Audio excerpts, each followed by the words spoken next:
Okay, well, good evening, everybody. Welcome to this event here tonight at Chatham House. It's nice to be back. I first started working with Chatham House over 25 years ago, and I still look extremely young, I think, but don't laugh. This is an event we've been wanting to hold here for some time because it addresses a question, a topic, and a theme that many of us, both at LSE and LSE Ideas and here at Chatham House, have been debating not just for 1 year or two, but for probably the better part of 15 or 20 years. I remember 2004, James Hogue, who was then the editor of Foreign Affairs, wrote an article bearing the two words at the top, power shift.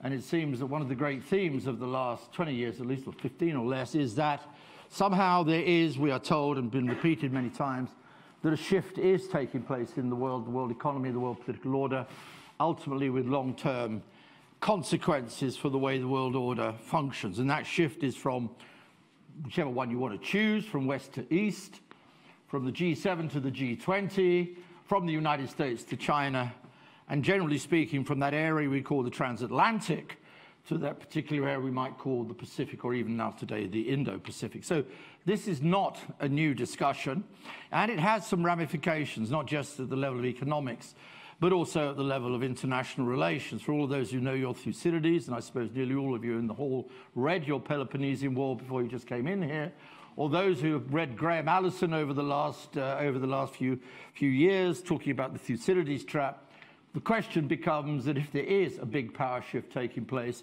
if history teaches us anything, which it probably does and sometimes does not, then when power shifts occur, conflict becomes the outcome. We will see. So I'm delighted here this evening to welcome my three speakers. I should say who I am. I don't think I'm so famous I don't need to introduce myself. My name is Michael Cox. I am professor at the London School of Economics, emeritus, I'm told, which yet does not mean dead. I'm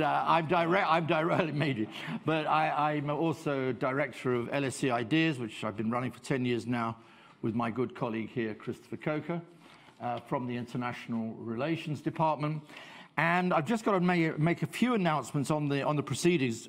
Firstly, this will be recorded and live streamed, so be careful what you say. I think that's what it means. I'm also told to announce that people can comment via Twitter using #CHEvents. And could you, by the way, put your phone on silent mode.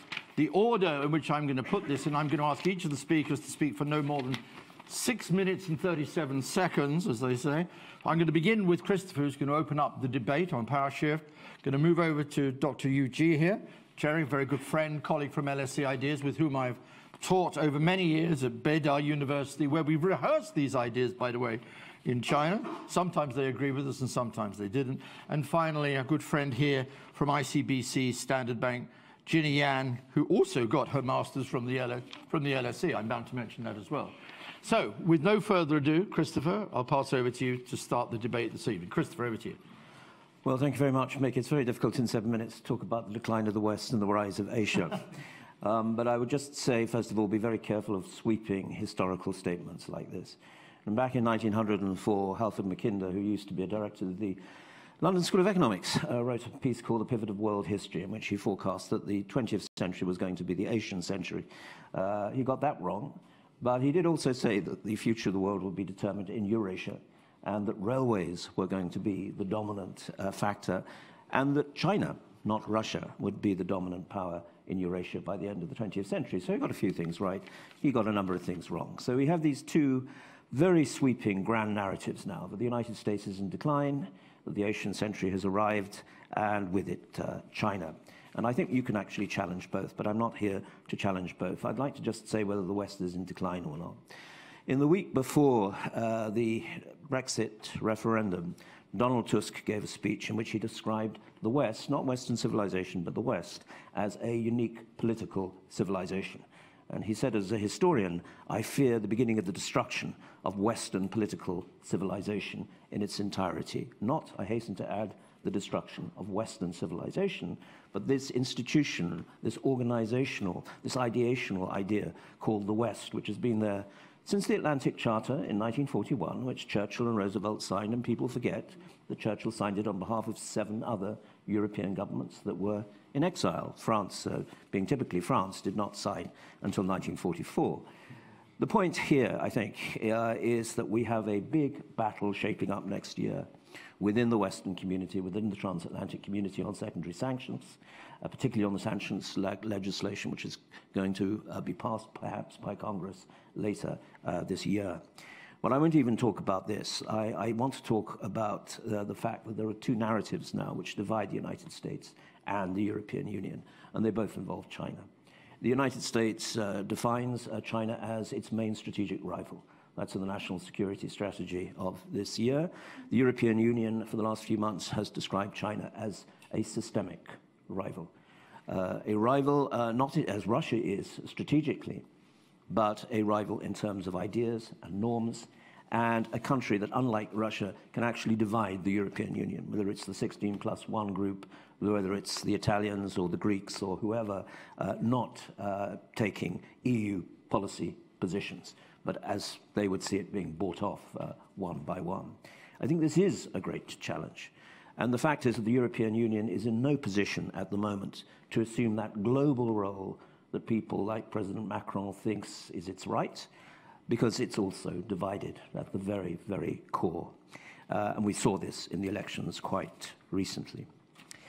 One other point I would make is that China is celebrating itself, as Xi Jinping said at the 90th Party Congress, as a Leninist Confucian state, and is rediscovering the values of 2,000 years old. The patriotic history courses celebrate Chinese civilization and what it's achieved. There is, I think, in the air an idea that Chinese civilization is back on the map as the #1 civilization in the world. And what do we find in the West? We find a total collapse of self-belief in the values of Western civilization. It's difficult for me as a professor to stand up now in a university forum and talk about Western civilization without it being denounced as responsible for everything from slavery to imperialism to patriarchy, even to global warming. And that, I think, is very, very dangerous, because it may lead the Chinese to think that if the West doesn't actually believe in its own value system, it is not going to stand up for this so-called liberal world order. So my last take, because I think the minutes are ticking away here, is just to remind you that years ago, the great intellectual guru of Leonid Brezhnev, Zuslov, used to talk about how the Soviet Union was powerful enough to give history a push. The point I'm making today is that China is not powerful enough at the moment to give history a push, but I fear that there may be forces in China that believe it's worth trying. And the United States is not in terminal decline, either relatively or absolutely, and the United States will resist.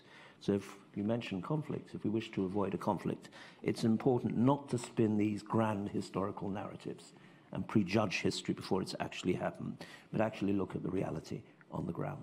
Thank you very much, Christopher. Jerry, straight away over to you. Right, okay, thank you so much, Mick, for your kind introduction. Good evening, ladies and gentlemen. I'm Dr. Yu Jie. I'm the China Research Fellow for Chatham House. And thanks so much for my colleague Ludwin putting up this entire event together. Now, as what Christopher said, much discussion of this so-called decline of West and the rise of Asia. It seems to be a grand sweeping statement, but how much truth within this statement? I mean, we don't really know. Mick and I has been doing this debate every other year, and every year we find the elements of decline and rises or changes. Now, this year, I would like to pick 2 elements of the changes and declines to focus on in here. The first one is on value. The other one is on technology. So, I mean, it seems that these 2 elements very much set at the forefront of the so-called US-China New Cold War or the great power competition. So if we are talking about the coming Asian century, if we are talking about the rise of Asia, and for China's case, China is now a major global power, if it's not yet the major global power, was very much clearly announced, leading global governance reform agenda, as well as also increasing what we call it the discursive power, the ability of shaping the debate for international affairs at the very beginning of this entire event happen. So which means China has really very much shifted itself from in the past as being an agenda follower of international affairs into the agenda setter for international affairs. So, and the Chinese leaders also realize it's not just about voices and power. There's also very much a strong feeling among the Chinese population that the Chinese does not really have the respect which it deserves come from international community. So Chinese leaders has repeatedly called this phrase so-called democratization of international relations. Don't get me wrong, I'm not talking about Xi Jinping prepared to give bigger voices for the NGOs as well as for the civil societies. What in here he's actually talking about international politics should be organized under the term of equality, where every single country should respect their sovereignty and the difference. So that's what he called it. And part of the reason why he's calling that is not just because of China require that sense of voices and also deserve to be heard, but China is only among a group of leading countries which somehow realize the landscape of international affairs has shifted significantly in the past few years and therefore require the so-called emerging economies to have much bigger voices. So that's what he's proposed behind of this. Apart from all these new proposals and what Christopher just mentioned on this so-called civilization, again, this is something new since President Xi came to power because what he has proposed is this unbroken 5,000 years civilization. And I personally think that's a very much an exaggeration. But unfortunately, this sense of exaggeration has been told again and again at a very early stage among the Chinese school children. So this paraphrase of 5,000 years has been continuously resonate among the Chinese population. So that's one element of value very much. If you're asking the Chinese on the street, do you actually really believe in the Western political system and the Western values? And the most likely the answer you would have is no. So having said that, and also there's another additional element in here I would consider is that sense of nationalistic sentiment and patriotism. Just judging by the rhetorics we received in the recent weeks on the heightened period of a US-China trade war, the Communist Party seems to find a tried and tested recipe for success to unite the country, which is based on a patriotism and try to tell the story only the Communist Party, which reinforce that legitimacy and keep the foreign bully away and keep the suffering of the Chinese population in the last 150 years away. And only the party can do that. And this rhetoric has been reinforced again and again ways inside the country. So a danger sign already in here. Apart from all these value discussions we have in here, now the second element I would like to touch upon is on technology. I do remember Grantham Allison's talking about the Thucydides trap narrative. The element which has not really been included is actually on technology.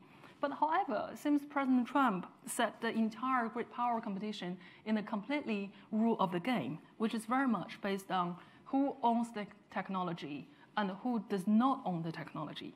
So the fear that China would dominate crucial technology now become more than widely spread than ever. So the American political elites really, alongside leaders of the so-called Five Eye countries, believe what China called for Made in China 2025 industrial strategy upgrade will be something pose an existential threat for the United States monopoly over the high technology sectors. And China's technology stridence, together with its very distinctive political system at home, this is now really reshaping the global economic order. But I mean, much to my regret, unlikely. I mean, if Donald Trump would like to single-handedly put forward a technological blockade against China, and this is to prove to be rather difficult because it not only rely on the United States by itself, it also have to rely on those long-standing allies from the from Europe and also from Asia. But somehow, President Trump are much willing to tear up the agreement with those long-standing allies. So this potentially poses a problem for President Trump himself. And also, I consider this is going to be an immediate concern for most of not the great powers, but medium powers like countries like UK or countries like South Korea.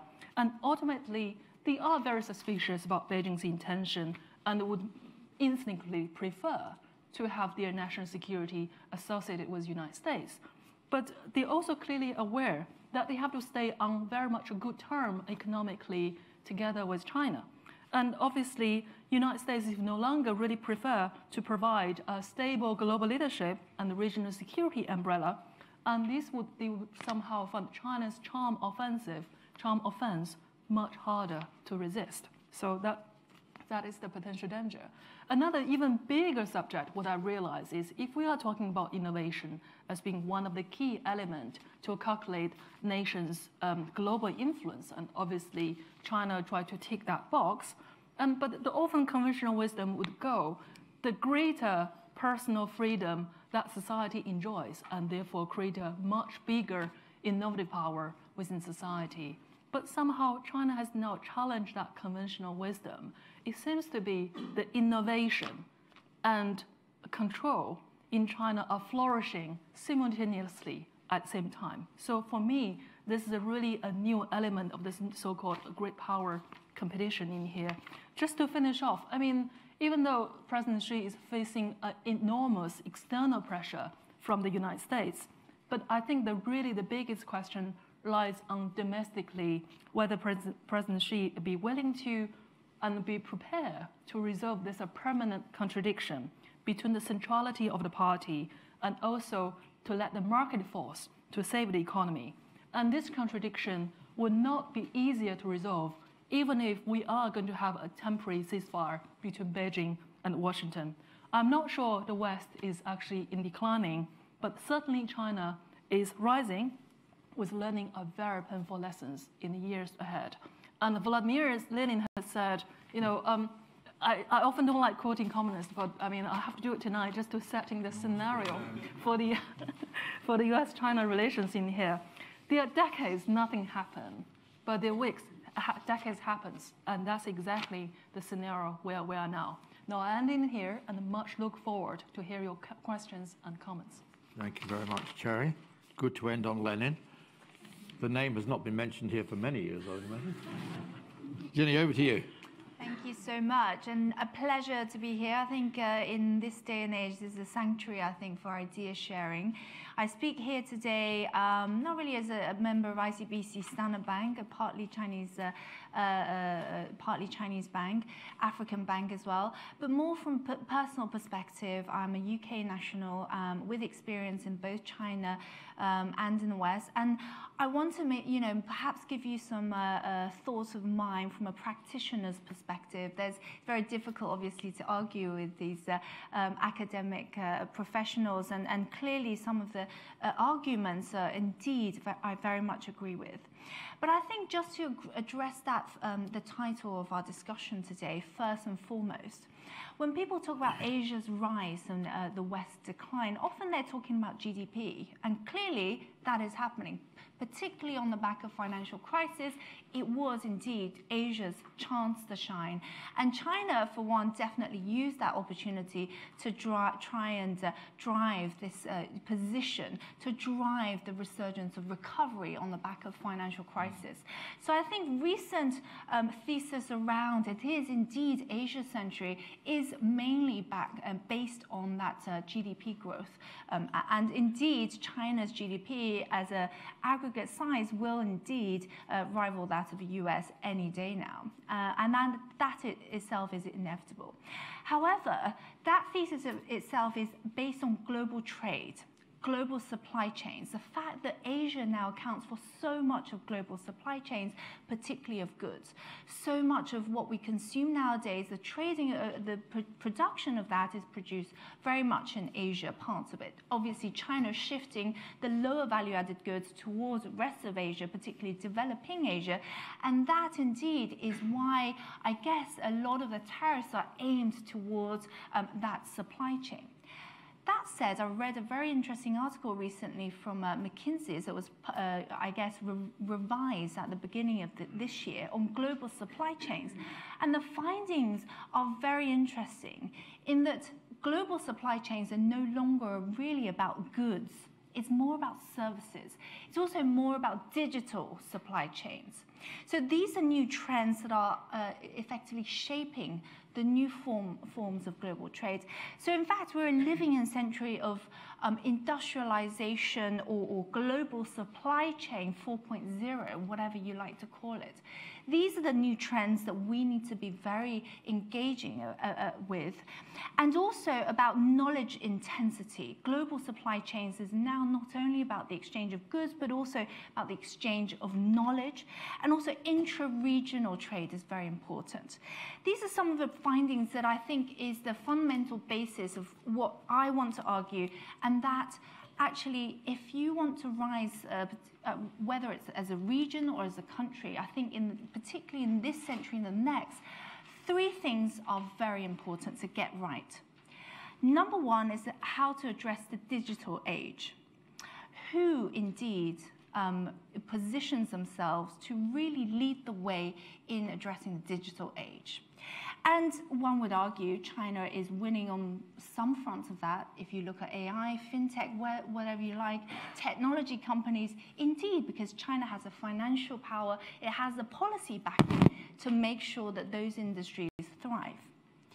And then number two is green economy growth. So sustainability, green economy, all those types of sectors and areas that we look at. And if you look at the Paris Agreement, it is definitely the US that tended to shy away from a global answer to that problem. And China, again, led the way in terms of trying to lead the way to address that sustainability and climate change issue. But third I think, success point, which is very, very important, is about the right set of institutions in place that's necessary to actually address all of the necessary missing ingredients. And that, I would argue, is where China perhaps is lacking. You could almost compare it to the most state-of-art train, but on a set of railway tracks that's built in the 70s or 80s or whatever, and we'll probably witness that every day in in London, UK, sets of infrastructure. The infrastructure that we see today in London is very comparable to what I'm describing here, which is that China has a huge amount of challenges, and what China likes to do is throw a lot of financial resources into the sectors that they see necessary to try and promote, to address the current issues. However, to create a sense of accountability, credibility, it's not that you can throw the financial resources into it. It takes years of building, and China doesn't need to influence the West. China indeed actually has to influence the emerging world, because what's going to really position China and what's really going to identify the rising powers in the future is about how a country addresses the responsibilities that comes along with the rise in power. So that includes climate change. That includes how do you influence others in the same development stage as yourself to develop peacefully, but also to develop very sustainably. Not only think of yourself, but also to think of the institutions that's necessary. So I think I'm going to end there, but I want to really put out my argument there that it is whether China can address the digital age, green capacity building with other countries, particularly emerging economies, and also some sound and really a rethinking about building domestic institutions that's absolutely necessary to really get the China story out. Thanks so much, Gina. That's great. I just add a few comments of my own, just briefly, before we move to questions and answers. I'll pick up on your point there quickly, Ginny, on the, I'll call it the GDP obsession and fallacy. I mean, why the hell are we listening to economists? I mean, they got 2008 wrong. We're told that they basically have got quite a lot wrong since. But still, this GDP obsession and equation with the broader notion of what we mean by power. It is certainly true that if you don't have the GDP, you cannot become a great power. I take that as a given. On the other hand, GDP alone won't do it. I mean, just to make a pretty obvious point about power, it's got to be the power to attract. It's got to be a model. for somebody else and for us, other people around the world. It's got to be the power to lead and to have followers who want to be led. Followership as much as leadership. That also, revolves around the question of legitimacy. People followed America after World War II because not only did it have power, but it seemed like the legitimate leader, A, because it had the power, B, because it had the vision, B, because it had then a huge number of extraordinarily intelligent policymakers, and secondly, because it was something that people wanted to follow, that kind of, so I think it's really important when we kind of use the word power and equate it with GDP. I think we just got to be dead careful on that one. And I find it really deeply ironic now that, economists have really had a bad shake over the last 10 years, and quite rightly so, except the economists at the LSE, I hasten to say straight away. Nonetheless, we still kind of obsess ourselves with this GDP, and, you follow the kind of Goldman Sachs model of GDP 2007, 2008. That tells you there's a power shift going on. And I think it is much more complicated than that, because GDP obscures as much as it actually illuminates, it seems to me. The second point, picking up on Christopher's very good points about the dangers of, grand narratives, grand generalizations. I think you're absolutely right, Christopher. I just throw this one out. We always agree on everything, of course, because we direct the same center at the LSE ideas. But nonetheless, I think there's an important point there, and a really important point. This kind of, if you keep repeating the same thing time and time and time again, it's bound to be true. As I said, James Hogue, the editor of Foreign Affairs, came out in 2004 on the notion of power shift.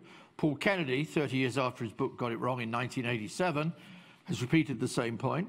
Numbers of others have climbed onto this particular bandwagon. And the bandwagon basically, constructs itself around two big narratives. The West is on the way down. Neil Ferguson has told us it's true, so it must be true. And secondly, Asia is on the rise. And within that Asia, of course, there's something stalking, namely China. As Martin Jakes put it, it's not only China rising, it is also when will China rule the world. Now, he tells me that's the publisher's blurb, but nonetheless, he didn't try and change it.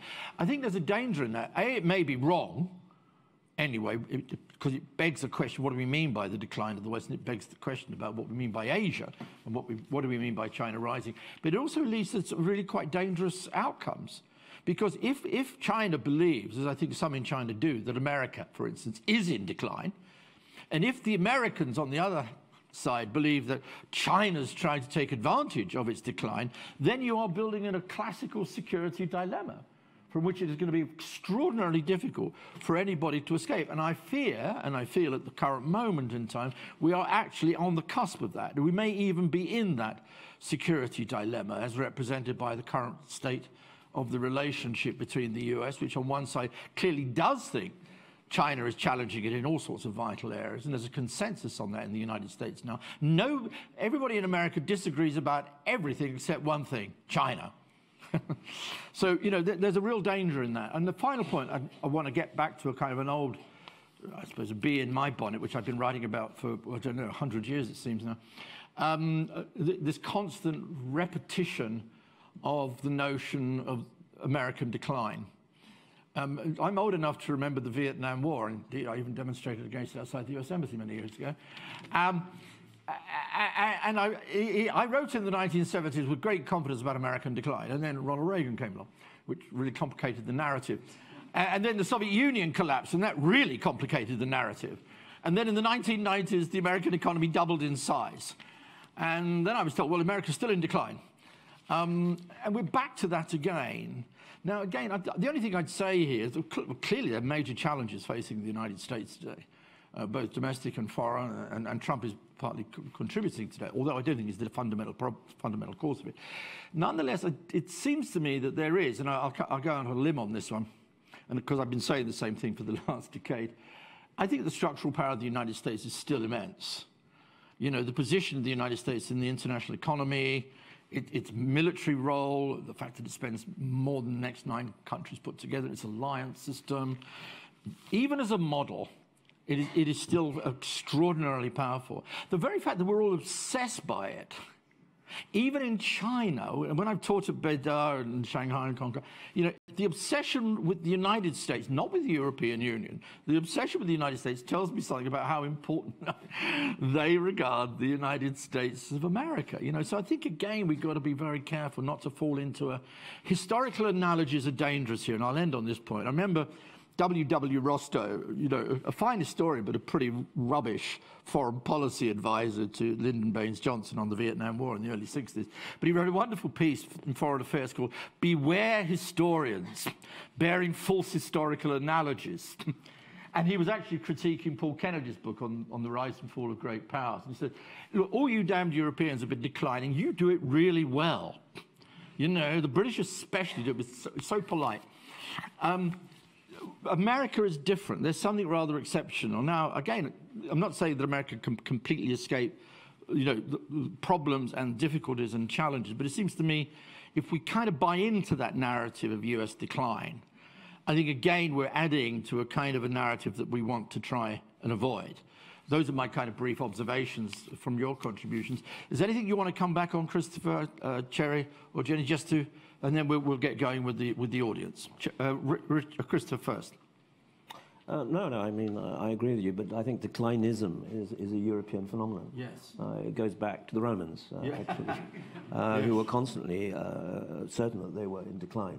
Yes. So I rather like the German poet Heine's suggestion that you should put all the prophets of doom in prison until such time as their prophecies come true. True, okay, yeah, right, okay.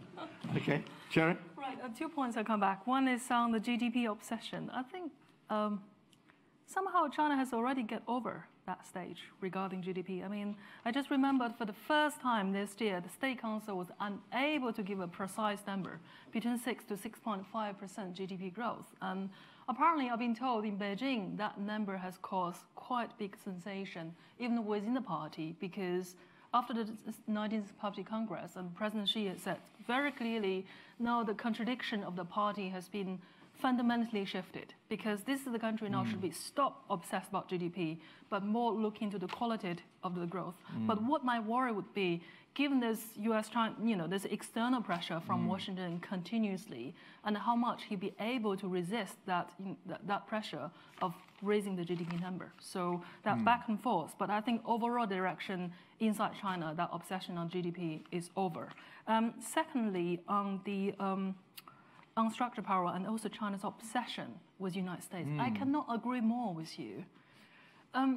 I just look up the history of the PRC, the People's Republic of China, since 1949. What I've noticed is whenever the Chinese or Beijing was very much in a good term with Washington, D.C., and that's in the area where the Chinese economic growth and also political influence extended the most. And whenever Beijing and Washington are not in good terms, and then that's where the turbulence begins. So perhaps we are facing now that scenario as well. Okay, and Ginny, any? Professor Cox, I think there's too much agreement on this panel, so I'm going to put in a disagreement, but not much, because my good friend Cherry mostly agree on everything. But I think this GDP theory, I think, you know, it's very easy to say China's GDP in aggregate will, of course, rival.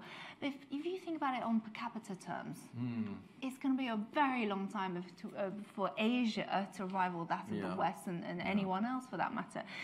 I was in the Isle of Man, for example. Isle of Man's per capita GDP is 4 times that of Shanghai and Beijing.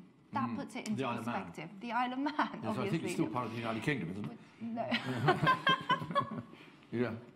Anyway, so what so I think on that GDP front, however, China is going to be a very long time before China can move away from a quantitative target model, because local governments are still incentivized by GDP targets. You know, China loves this targeting, and I think it's going to be a very long time unless we have other incentives. For example, the quality. How do you measure quality of growth rather than quantity? And another point is about the rise of consumerism in China. So we've heard about this thesis about China becoming a more consumption-driven economy, and that is very true everywhere you look.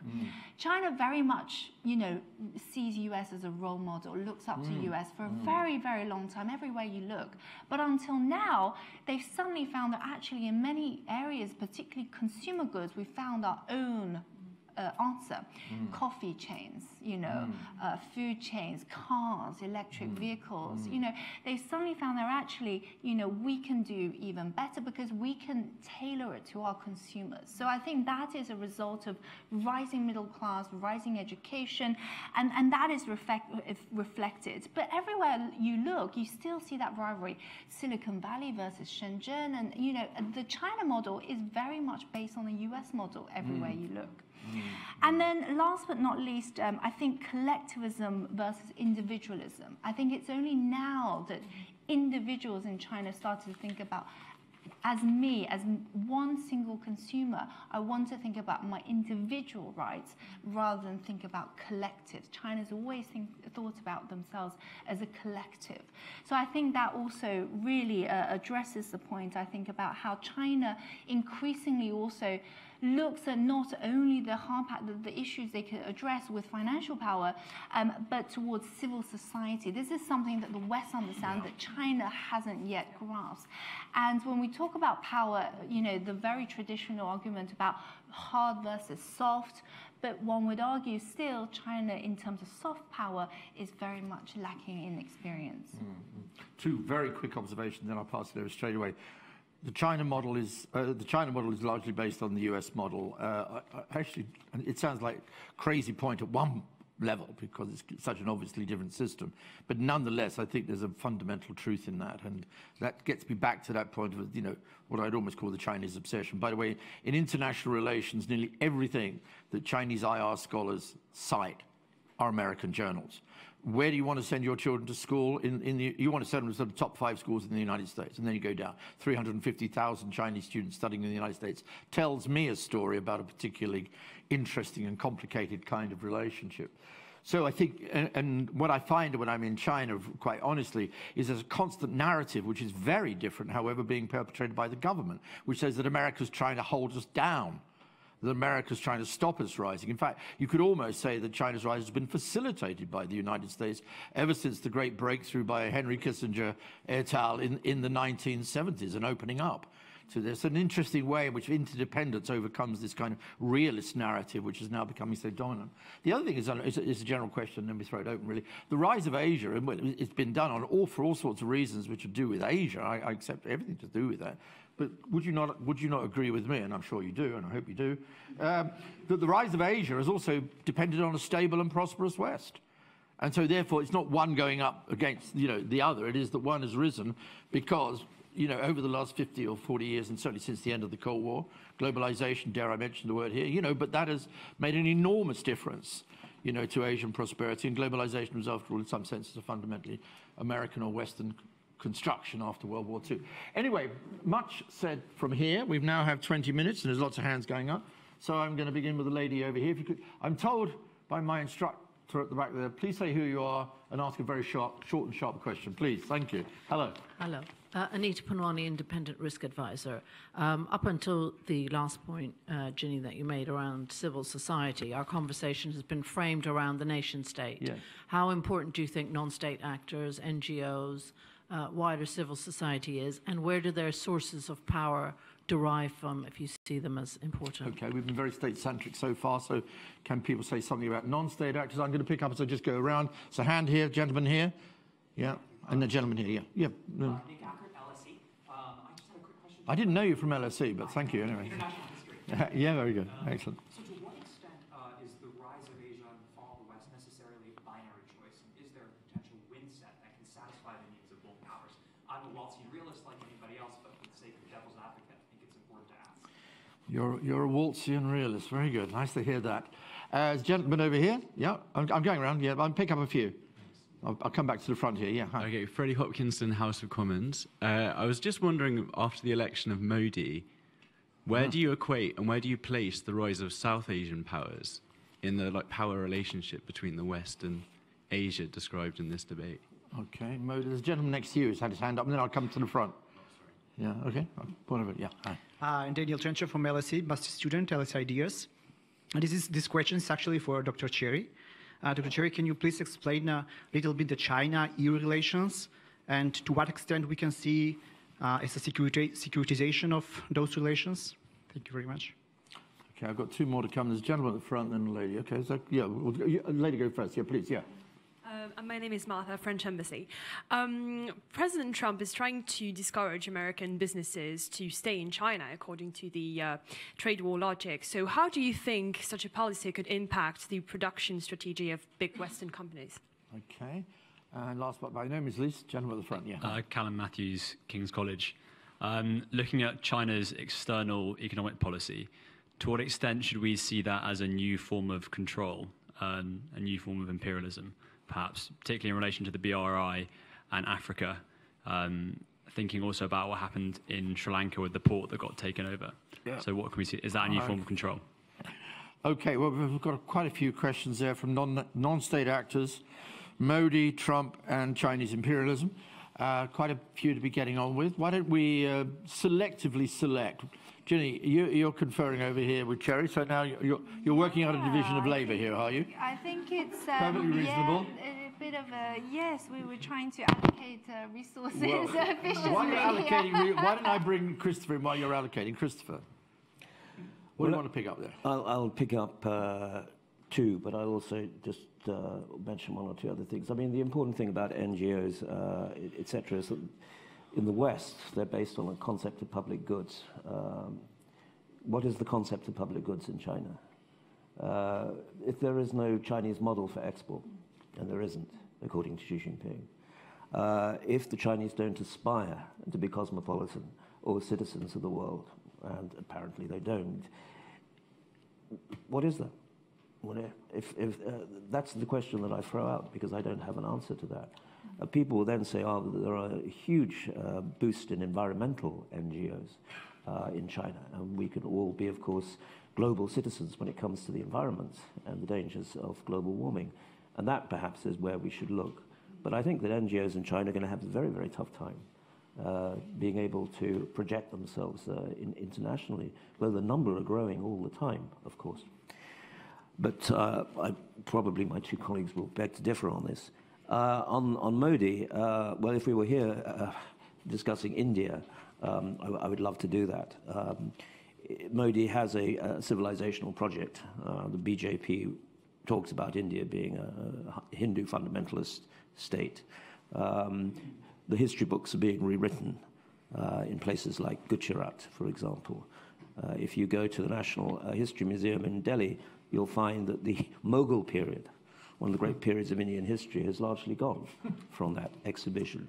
You'll see that next year the highest statue in the world to a Hindu resistance leader in the 1670s against Mughal occupation, as it's called, Shivaji, will be opened by President Modi. And then an even higher statue will be erected in 2023 to another Hindu resistance leader. So although the first thing that Modi said the day after his election victory is that he hoped to be an inclusive president, there's very little evidence that he was very, very serious about that. But your question, of course, was about how does South Asia fit into the general strategy. And the fact is that from an Indian point of view, they've been completely outfoxed by China in the last 20 years, completely surrounded, basically. Is the Indian Ocean still Indian? Is a very good question that I like to ask as part of the divide and rule policy of the British. I like to say that however much you may hate us, and they do, more than Boris Johnson can ever suspect, he wants to go to Northern Ireland. You'll find we did put the Indian in ocean.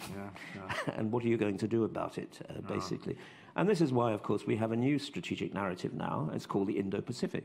And all it is, really, is a play of the old geopolitical argument from Mackinder, Eurasia, and Mahan talking about naval powers. And guess who's in the Indo-Pacific? The naval powers. The United States, Japan, Australia, India. That's interesting. So things are shaping up. There is a strategic debate. And the last point I would make, Waltzian point, about, was it your point or somebody else's? Binaries, heavens. And also it goes back to the point about whether the rise of one country is at the expense of another, and whether we're looking at a zero-sum world. Actually, I think both the United States and China have some really serious problems to contend with domestically. The Chinese economy has peaked. We're never going to see growth rates like that again, whether you think GDP is important or not. The labor force is shrinking. There's actually a brain drain in China at the moment. You have an aging population, rapidly aging, going to overtake Japan quite soon.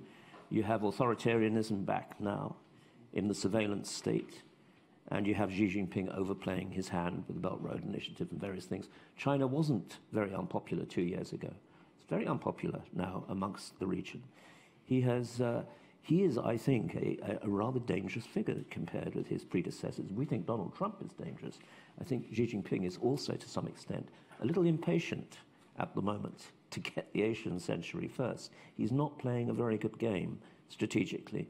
And so you have the United States contending with exactly the same, not exactly the same issues, but a lot of domestic problems that it's having to deal with. An inability of the constitutional system to work, that's extremely important. Social polarization that we haven't seen before since the 1890s. That's obviously, we have seen it before. If it was in the 1890s, you didn't pick that one up very quickly, Mick. But we see a society that has a lot of problems. I wouldn't say that's decline. I'd say it's more dysfunction. And I believe there's dysfunctionality in China and there's dysfunctionality in America. And what do you do when you have a situation like that, when you have two nationalist presidents? Xi Jinping's a nationalist and Donald Trump's a nationalist. They play the adventurist card. They create crises to take people's minds off it. And that is what my concern is if we're talking about conflict. Yeah.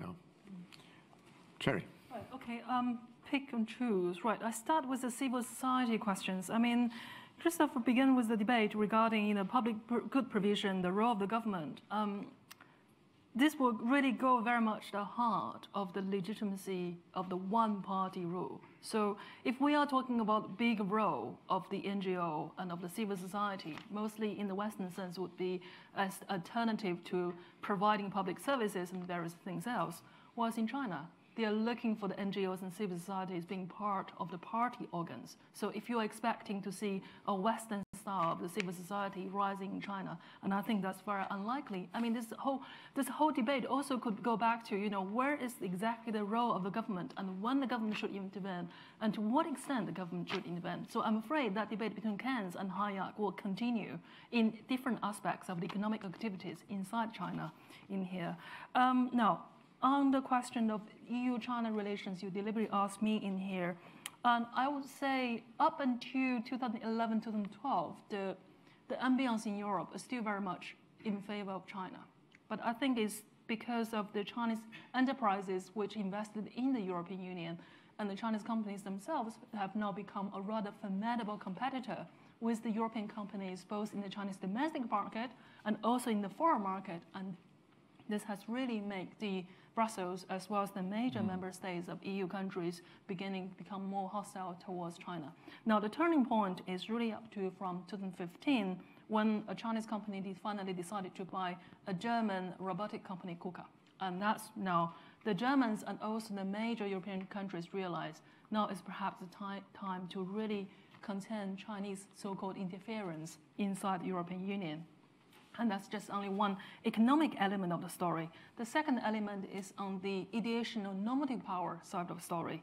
As you know, EU and China has never really shared the same common values with each other at all. They have said that very loud and clear.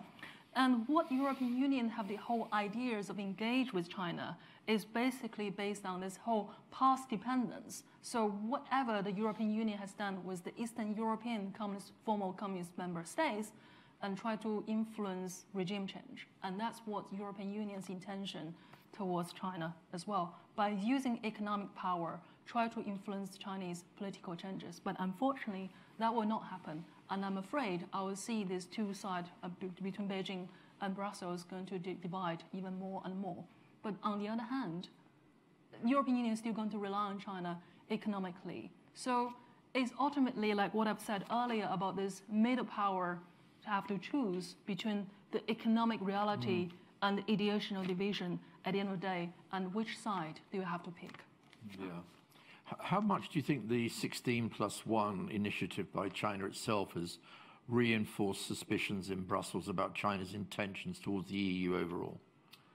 Absolutely. I mean, it's more about, it's not just about China's intention, it's about how our side perceive China's intention and acting on those perceptions, based on those perceptions to make policies. And 16+1, I mean, 16 different member states have their different wants and needs of China. So if we pick the countries which are in favor of the Chinese government would be Hungary, Czech Republic. No, not even Czech Republic. Czech Republic used to be, but not anymore. Countries like Serbia. Sure, so these are the small, like-minded group of countries. And Italy, of course, too, which doesn't fit into the 16+1. But it did provoke an enormous backlash, did it not? But I wonder how long the Italian government will last. The key question is... well, let's not talk about governments in this country, shall we? Be very, very careful on that one. Jenny, why don't you bring you in now? Yeah, thank you very much. And again, I want to throw in a little bit of a controversial point here. I think, I want to first of all address Belt and Road because I feel, because we produce quite a lot of Belt and Road quantitative research, I want to bring in my angle because I think Belt and Road for many is very much China's way to assert itself strategically, whether it's geopolitically. And I absolutely, there are many, many interesting points. We were discussing Peter Frankopan's book earlier. From a historical perspective, doesn't make sense because Eurasia, as we know it, resource-rich, etc. But, China's intentions may indeed also be defensive rather than aggressive because if you look at it, the 65 original countries that it started with is indeed China's resource trading partners. So clearly, whether it's intended for urbanization, to address an aging population, etc. Perhaps that's where it started, but actually it predates 2013 when President Xi, announced it in Kazakhstan, because the intention is to really influence emerging economies. I don't deny for one second that some cases, particularly Sri Lanka, Malaysia, etc., were mishandled, but those are all about who negotiated the deals, who were there to ensure that the mitigation of some of these mega infrastructure projects were, brought in other experts to ensure the quality of these projects. But these are kind of the issues and challenges that any infrastructure project would face globally. I don't think it's a Belt and Road issue. It's more of an infrastructure, global infrastructure building issue. And I think Belt and Road, again, we can go back to that question around binary rise. Belt and Road, I think, is a very, very good example of where I guess China saw that it is definitely opportunities to effectively influence the rest of the world because it's easier, I guess, to influence the emerging economies because they are in a similar state of development, I guess, compared to China, whereas others in the West, and particularly in the US, perhaps don't see it from China's perspective. So I think that mutual understanding comes from the fact that, well, perhaps let's start with the low-hanging fruits by engaging with emerging economies who are going through similar challenges that we are. And this argument around exportation of excess capacity, well, yes, I do believe it. China has excess capacity in infrastructure building, and why not, try and help others to address that.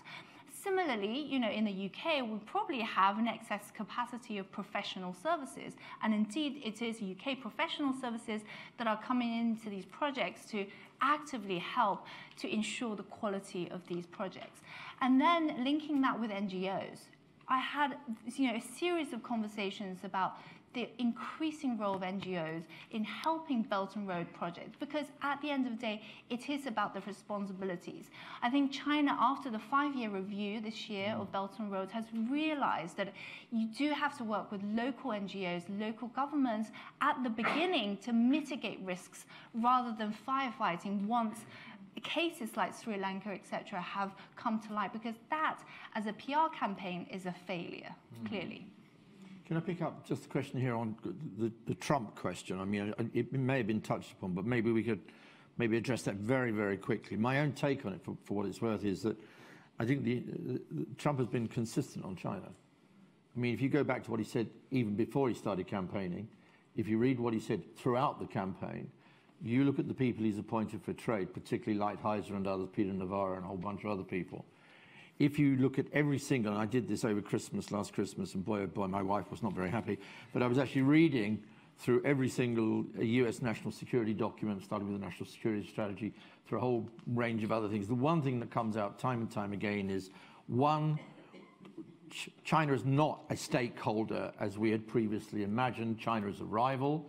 Secondly, China is a revisionist state. Thirdly, China is adopting new technologies which challenge our technological hegemony. It's not just about shoes and vests and ties. It's about technology. And that China has abandoned the Deng Xiaoping line. That, in other words, Xi Jinping represents a qualitatively new direction. That is why Cherry and I were doing a briefing to a business group earlier this year, and I came out very, very pessimistic on any serious deal on trade, because I didn't think the thing was fundamentally about trade. I think it was about a whole bunch of other things. Trade was simply the mask behind which a whole bunch of other questions were being asked by President Trump and his many advisors, with, by the way, a huge degree of support from the Democrats. So as I said earlier on, I mean, the United States may be polarized and divided on nearly everything, as you pointed out, Christopher, but on one thing they seem to be united: take a tough line on China. And, you know, this plays to the gallery as well as playing to some, may not play to the corporates, but it does play to them.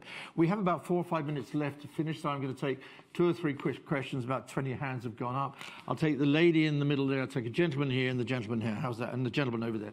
Quick and easy. Thank you very much. Thank you. Hello, I'm a member at Chatham House. The third point was... just make it one if you could. The right set of institutions, just domestic institutions. I was wondering if you could maybe provide a few more details on what those might look like. Okay, all right. Okay, I'll pick, yeah, gentleman here, please. Thanks. Thanks, Hugh Jenkins, Clifford Chance. I agreed very much with Ginny about export of professional services. Thank you very much. Thank you very much. You mentioned it. You mentioned academics too. Actually. You mentioned in your roundup about the power of the message, the control of the message, the ability to. And it seems to me that where China is weak versus the West is in terms of controlling messaging and how those messages are perceived. Does the panel have any advice to how China should go forward on that? Should it be more outspoken and then perhaps face criticism, or should it just be judged on what it does and not worry too much about the messaging? Okay, question on institutions, question on messages. I had somebody over here had their hand up. Did I know? Oh, gentleman here. Sorry, come back here. Sorry, gentleman here. Sorry, sitting right in front of me. Worst place to sit, by the way. Yeah, clearly. Robert Penny, I'm a guest here. I had a quick question. You mentioned that there'd been a real shift in the American opinion from bringing China into the WTO in the 90s and early 2000s to clearly viewing them as a rival. That shift seems kind of undermotivated to me, given the speed in which it took place and how significant it is. I was wondering if you had any ideas of why that change took place so quickly and so categorically. Okay, good. Great. Last one to come. Was anybody over here? I think it was a gentleman over here. Yeah, you got a mic in your hand already, haven't you? And there's a lady behind you, quickly. Yeah. Carry. Jamie Mulholland, University of Reading. I'm wondering about if anybody can comment on the kind of shift of the U.S. containment strategy that seems to be shifting to technology.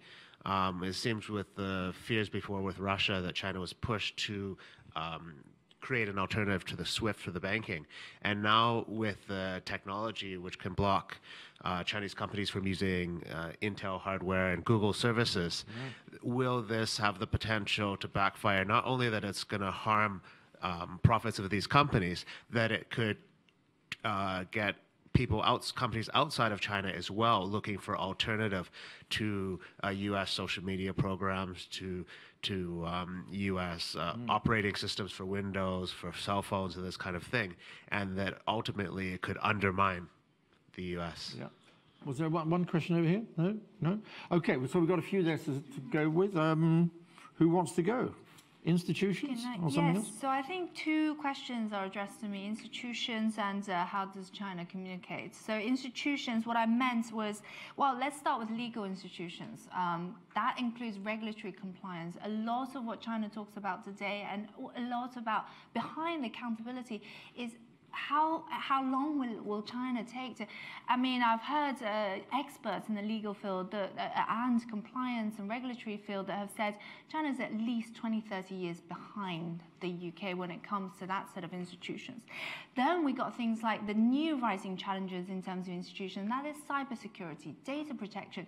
China's moving towards data localization, and this is one of the key, I think, actually links with the communication thing, is that whatever China is trying to prove, China cannot share a lot of data because of that data localization. And there isn't available, I guess, set of, evidence to back, what China has to say. And then in terms of how to communicate with the West and the rest of the world, well, I don't believe it's just, by sending a few people out with the right messaging. Actually, influence is more, key. How do you influence? Well, if China, the time that China can set up institutions like this Chatham House, to try and, well, any institution, let's see, ideas, of course, the idea sharing to mutually understand each other before taking, I guess, in a communication strategy. So I guess less of official talk, more of engagement at the bottom level, at the academic level, at the professional level.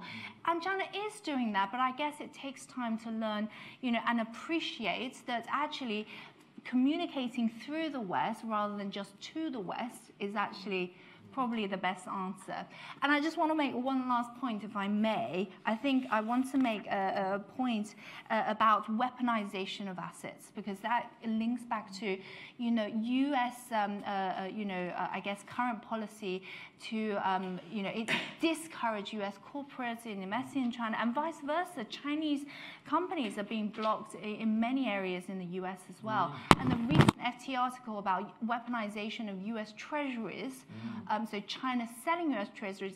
Well, unfortunately, we're living in a very connected world, a very globalized world, and something like that is not going to work. As we know, markets move not to hurt one single individual, but the global market. So I think everyone will be hurt by weaponization of assets. Thanks, Cherry. Just very quickly, I mean, this permanent debate on the rule of law and democracy, I mean, I always keep holding this point. I would consider it's far more important for China to have the rule of law well before the democracy. So because of the rule of law would somehow give more credibility to the country in itself. On the PR issues, I mean, on think tanks, you don't know how many meetings have set in on the Chinese think tanks. Their mission is to tell a positive story of China. I mean, can I just persuade my compatriots in here, if we have made some mistakes in the past, let's just admit it and correcting all mistakes, rather than just saying everything is nice and rosy and positive, because at the end of the day, nobody's going to believe us. The more we try to reinforce that story, the less likely China will be glorified. Yeah. And Christopher, for the last word. Last word, very brief, and it goes back to the question really you raised about power shifts, and it goes back to the first point I made. Be very careful about the stories you tell yourself. The Clinton administration told itself a story about China being a stakeholder, the fast tracking into the WTO and all of that was extremely important. The Bush administration, you may recall, started off by identifying China as public enemy number one, but got sidetracked by 9/11. And for the next 12 years, it was just the war on terror. And suddenly they've discovered that, in fact, terrorists can do a lot of damage, but great power war does far more damage. And Obama, as we know from Ben Rhodes' book and various others, simply didn't want to hear the bad news that the Chinese were cheating on WTO rules. And that has come home to roost, because the Democrats are as embarrassed about their performance in office as the Republicans were very critical of their performance in office. The Americans have no story now to tell themselves, and that's the rather frightening thing. And this is where the Thucydides trap comes in. They run out of a narrative, which is very reassuring for them. And that, I think, is rather bad news for all of us. Okay, thank you very much, Christopher. I just firstly want to thank our three speakers. Secondly, I'd like to thank Chatham House and all the people who work here at Chatham House.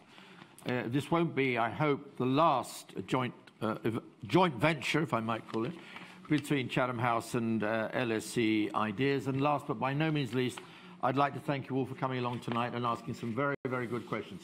Thank you very much, everybody. Thank you.